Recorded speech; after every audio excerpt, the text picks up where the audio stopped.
Long, long ago in the Dreamtime the earth was dark. There was no light.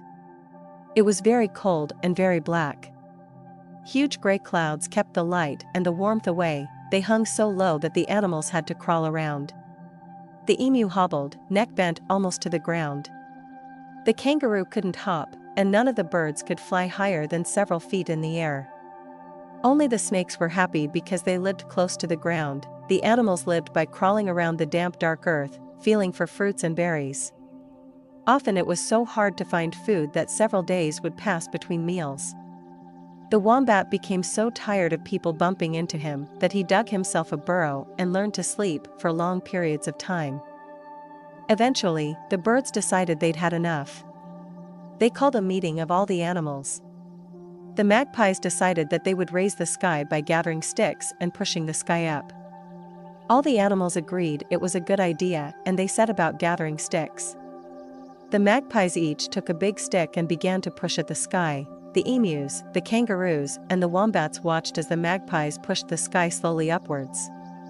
They used the sticks as levers, first resting the sky on low boulders, then on small hills.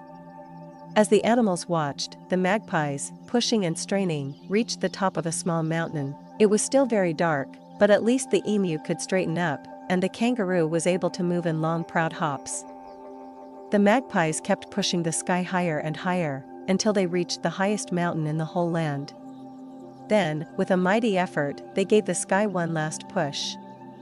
The sky shot up into the air, and as it rose it split open and a flood of warmth and light poured through onto the land below. The whole sky was filled with beautiful reds and yellows. It was the first sunrise. Overjoyed about the beauty, the light and the warmth, the magpies burst into song.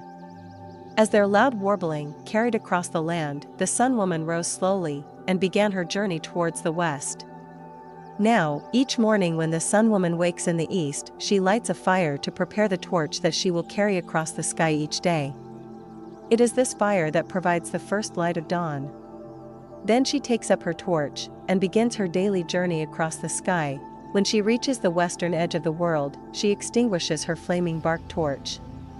Then she sits down and repaints herself in brilliant reds and yellows, ready for her journey through a long underground passage back to her camp in the east.